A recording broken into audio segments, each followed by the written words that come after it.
పింఛన్లు నేను ఒకటే చెప్తున్నాను, వికలాంగులు కాని వాళ్ళను కూడా వికలాంగులు చేసి పింఛన్లు ఇచ్చారు, దొంగలకు పింఛన్లు ఇచ్చారు. నేను ఆలోచించేది, నేను ఇచ్చే పింఛన్లు నా ఈ ప్రభుత్వం యొక్క కష్టార్జితం పేదవాళ్లకు దక్కాలి. పేదల ముసుగులో దొంగ పింఛన్లు ఇస్తే వాళ్ళందరినీ తీసేసి తిరిగి మీకే ఇస్తాం తప్ప వేరే వాళ్ళకు కాదని హామీ ఇస్తున్నా. సార్ చెప్పేది వీళ్ళు చేతులు కాళ్ళు కనపడవా? మీ వికలాంగులని కనిపించదా?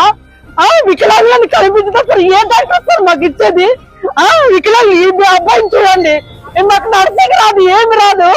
ఈ అబ్బాయిని చూసి ఎవరు సార్ పింఛన్ మీకున్నట్లుండేది? వికలాంగులు కాదని ఏ డాక్టర్ సార్ మాకు చెప్పేది?